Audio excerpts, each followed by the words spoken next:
no gold is not enough. What's up guys, it's Juan and I'm back with another video. This is pretty much just a follow-up video of all the comments and questions I've been getting asked after the first TicWatch Pro video I made. This is the TicWatch Pro 3. I've been using it for over a couple weeks now. And after I made the first video of my impressions of how it's been going the first couple days, you guys asked me a lot of questions about the watch. So I'm gonna hopefully address some of these questions and concerns. First, I'm gonna touch on the build quality. A lot of people have been asking me on how it feels. Does it feel cheap? Is it plastic? Is it aluminum? It feels great, to be honest. This band is sort of like a silicone material, rubber. It doesn't feel bad at all. It doesn't feel uncomfortable on the hands or pull on the hairs if you have arm hairs. It feels really smooth. It looks like leather, but it's silicone. So you can use this in the shower. I use it in the shower all the time. You can swim with it, take it in the pool. You shouldn't have any issues. That's addressing the strap. Of course, these could be changed, of course, with any, I think it's a 22 strap of any normal size watch that you can get at a lot of places. These things you can pull it off and it kind of pulls off of the watch. They're pretty easy to remove and install. This is the one that came with the watch and I'm still using it. I love it. I have no reason to swap it. So yeah, the strap's pretty good. On the housing actually feels great. So this is, to my knowledge, an aluminum housing. It doesn't feel plastic at all. The bezel around here also feels kind of like an aluminum or steel feel. The body feels aluminum.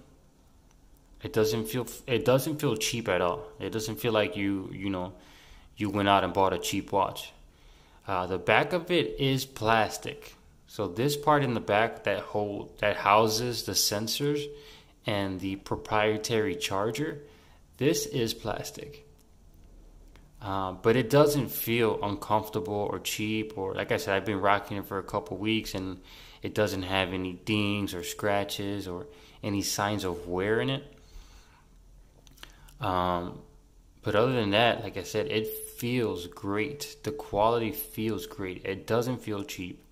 I mean, to some people, TicWatch may not feel like a big watch brand.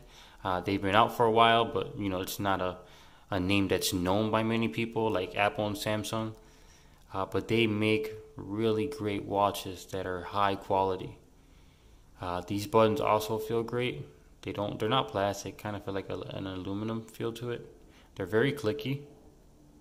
I don't know if you can hear that, but it clicks. It's got a clickiness to it. And yeah, that's pretty much it on the quality. The quality is great. I can't complain. It's a great watch. I changed my watch face to this one. It looks more clean, elegant. I can change these tiles to whatever information I want on it. Let me unlock it really quick. Another thing that people have been asking me about is the fitness. Does the fitness feel spot on? Does it seem accurate compared to other watches? I've had a Samsung watch. I've had an Apple watch.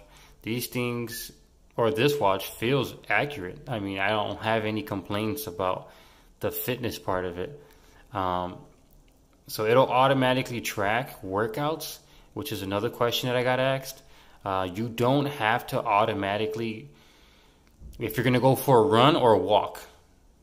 I don't know about anything else, but if you're going to go for a run or walk and it's a long distance walk, it'll know you're going for a walk or a run and it'll track it for you. That's how it's been in my experience. I do a lot of walking for work and it does track my walk while I'm working as workouts. So it'll give me points towards workouts at the end of the day, even though I'm not actually doing a workout. I'm just walking for work. So that's another good thing about it. This is the heart rate. The heart rate feels spot on. When you set up the watch, it doesn't have 24-hour detection of heart rate. That's an option you can turn on, and I did turn that on. I turned that on for the heart rate and for the blood oxygen. So the oxygen saturation gives you an option when you first set it up. Do you want to have this automatically track your blood oxygen for 24 hours? That's an option you have to turn on if you do want that feature. When you do that, it gives you a warning saying that this will decrease battery life. So I run these two 24 hours, and it'll automatically, I believe it's every hour, it'll show up as a new result for your heart rate and your blood oxygen. I run it. I don't see any drastic change in battery. I normally get 2 days and a half or so of use. Normally when I plug it in, I still have about 25 to 30%. So I can probably still get away with another day of light use. But I don't wait that long. I plug it in about 2 days and a half or so, which is still great for a Wear OS watch, because most of them only give you a day, maybe less. I used to have the Fossil Gen 5, and that watch, battery life was terrible. I bought it the same day I bought it. I wanted to return it. The battery was super bad. This also does track sleep. It seems pretty accurate to me. I mean, in my case, I move a lot at night, so I'm a light sleeper. I move a lot at night, so it does give me little sections from 1 to 2 you slept. Okay, from 3 to 4 you slept at this time. You had this amount of sleep, or you had a deep sleep around this time. So it does detect my movements, which is pretty cool, and it'll give me an overall result of my sleep. Like I said, for someone that sleeps deep, that'll sleep throughout the night, you might get a better result. But for me, I move a lot, so I'm not sure if that messes with the results. But it's pretty good. I mean, like the tracking and everything, the workout, you can do your workouts. You have tick exercise, which you don't have to use. Let me go back. If I can click it right. You don't have to use these. Another question I got asked is, does this sync with Google Fit? And there is an option in the app, in the Mobily app, if I'm saying that correctly, that gives you the option to link your Google Fit. And when you do that, it'll share the results to... I did not want to start a workout. It'll send the results to your Google Fit, which is pretty cool. I thought that was pretty cool. Now it wants me to do a workout. But that was, like I said, that's another question I got asked. So you could link your Google Fit to this. And how do I start this workout? I don't know. This is my first time doing a workout on this watch. So you have a lot of options that you can do here, and it'll track. Like I said, you don't have to use a tick workout. You could use the Google Fit one. It is in this watch, built into it. Let me get back to it. So you have the tick pulse, the tick sleep, the stress, tick breathe. I noticed someone told me that they had this watch in a different country, and for some reason they didn't have this app, which is like the stress reliever app. It gives you breathing exercises, and it'll try to monitor your stress. I'm sorry, the Tick Zen, that's the one. Someone told me they didn't have it on their watch, so I'm not sure if it varies by country. But you do have Google Pay, and you have the Google Fit exercises here. So I can imagine you can go into either your phone or the watch and start these exercises. But it'll still track it in the Google Fit app if you choose to use that app, if you don't want to use the Tick one.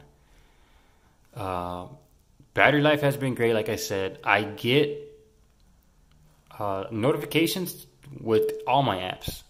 Some apps, it just shows you a notification. Depending on the app, you can interact with it, or you can just swipe the notification away. Most of the apps I get interactions though. So with Google Messages, I'm using this with my Google Pixel now, and I have no issues with using this with the Google Pixel. I also use this with the Samsung Galaxy S20 FE, the Fan Edition that just got released, and I didn't have an issue as well. I was using the stock Samsung app, and every time I got a message, I had the option to reply within the watch. As well as my Pixel, I have the option to reply within the watch. It doesn't have the Google Messenger built into the watch, and I believe the Fossil Gen 5 did have that. I'm not sure why this one doesn't have it. I was looking in the App Store for it, and I didn't see it, so I'm not sure if that was something that just came with the the Fossil Gen 5, or did they get rid of that app? I'm not sure. That's something I'll have to research. But I get notifications for pretty much everything, and I get a lot of options to reply within the watch. So, example, Twitter. If I get a notification from Twitter, I get an option to either reply. If it's just a post, I could retweet it, I could like it. So it gives you a lot of options for social media. I haven't tried it for Instagram yet. I'm not a big Instagram user. I mainly use Twitter. But like I said, you do get options to reply, to like. When I get music playing on my phone, it will give you a music UI, so it'll show the album art and a pause, forward, and rewind button. Also, when you swipe down and you're playing music or media, it'll have a bar here that you can quickly get to it.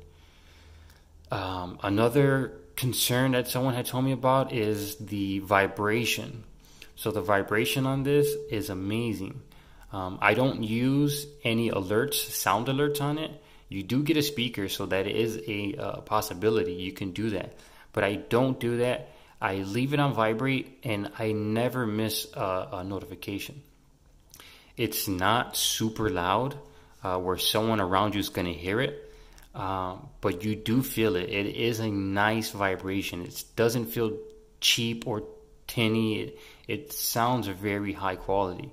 So you do get a great vibration motor in this watch. You're not going to miss a notification. You can leave the volume off and just use vibration. The speaker on it is pretty good. I did take a phone call on it. It doesn't sound bad at all. I mean, it's not the best quality speaker, but it doesn't sound bad. It doesn't sound really cheap. And the mic sounds good too. The person that I was speaking to told me that I sounded great. So the speaker's good. Speaker's good. The vibration is good. I haven't tried using it like with audio alerts, but I'm sure there's not going to be an issue. Like I said, with phone calls, it sounds great. And that's pretty much it. This watch is great. The battery's great. I can't say anything more about it. The software is great. This is the best software experience that I had on a Wear OS watch. I know some people try to stay away from Wear OS because of the software in the past was laggy. It was a big battery drain.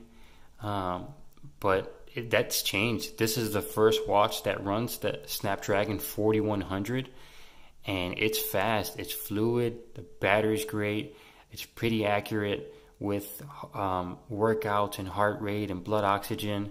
Blood oxygen is great because that's another feature that all the watches are having now with the Samsung Galaxy Watch 3 and the Apple Watch 6. That's blood oxygen. That's one of the features that they're really advertising. This watch has it. And this watch is $300. I mean, you can't go wrong with this watch. It is cheap, and you get a great experience, great battery life, great software. I mean, you can't ask for more from a Wear OS watch. This is, like I said, my opinion. Of course, other people are going to have theirs, but it's a great watch. You can't go wrong with it. And that's pretty much it. Like I said, I made this video to address certain concerns and questions. Of course, if you guys have more, leave me a comment. I'll answer it. I'll try to answer it as fast as I can. If you want me to test something out, I'll do my best. I'll try.